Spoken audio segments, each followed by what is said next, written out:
Okay, Elite Lending, you're in the room, right? Yes. Okay. You guys are back, right? Yeah. Okay. Do you guys have any builders that you work for that you're the preferred lender? Do not. Not yet. Not yet. Okay. That's the answer. So if I could help bring you to a project and get you an interview with a builder, would you consider doing the same for me? Most definitely. Awesome. Let's have lunch. Wait, let's do it. Cool. Title. You do title, right? Do you have any builders that you work for as the preferred title person?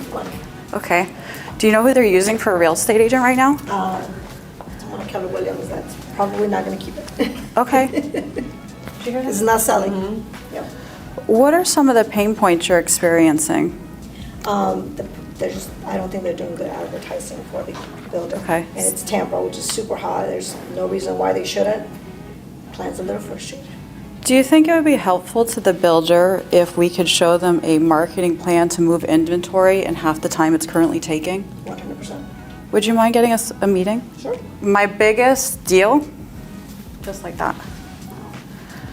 Right now when you leave here, or even right now, it doesn't hurt my feelings, Google what the new developments are, wherever you guys do business. That's good. See who the preferred lender is. See who the preferred title person is. They are sick and tired of the agent messing up the deal. Mm-hmm. You can do a better job. Go there and add value. And don't call it a listing appointment. Your builders are corporate minded. Yeah. You're going to call it a profit margin consultation. These are the two things that builders care about. Their profit margin and where they're getting funding from. Some people in this room have a big book of business. I know you do. I know you do. If you were to think about some people that maybe couldn't buy an investment property, they got outbid, whatever happened, they probably have some money right now. Hey, I have this builder I'm working for. There's a position open for an investor right now. I'm happy to make an introduction. I'm not a stockbroker. It's not what I do. But if you think that this could be a great investment vehicle for you, I'm happy to give you access to this person. May I set up a meeting for you? Now you're doing two things for this builder. You're helping them to improve their profit margin. That's all builders care about. They don't want to pay you your commission because they think that you're taking money out of their pocket. And a lot of buildings here, when I was working here on 1000 Museum, they're paying like 8% for you guys to bring a buyer. But the listing agent would get paid like 1%. So you're proving your value and showing them how you can help them with their profit margin. The second thing, by bringing them investment money, helping them capital raise through your own book of business, now you're partnering with them. Now you're showing them, hey, I'm in business with you. Do you think they're ever going to hire anyone else other than you? I could drop the mic. No, I wouldn't do that. I hope this is helpful to you guys. As a single mother, I don't have a lot of time. Like, my kids are at that age where I have cameras all over. I'm like, no boys sneaking in my house. I mean, they're, 12-year-old girls, right? So I really try to be home like by 5 o'clock every day. And I could not do that if I was out running around listing appointments, buyers. If you focus yourself on a path that you feel like is a good path for you, you shouldn't have to work all the time.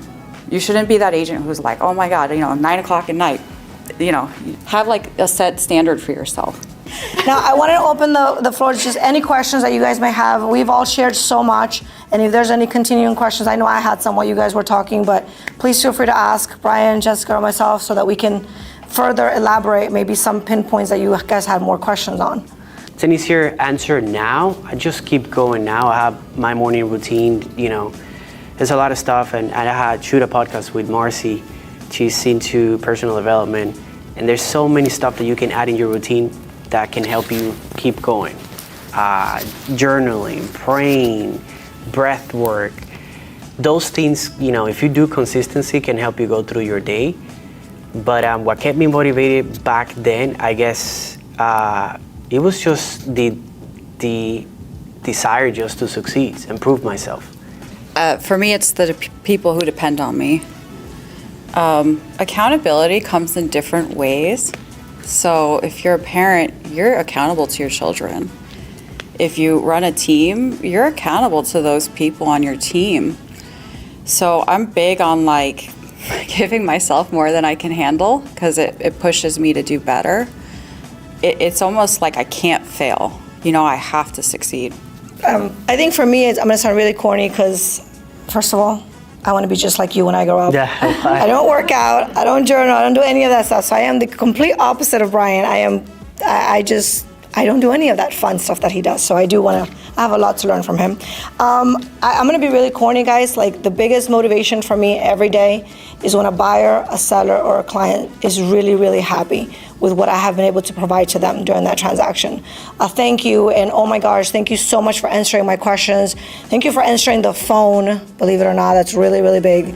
Thank you for being so kind, for sharing your knowledge, for just really being there for them during that moment. You know, we do this every day, buyers and sellers don't.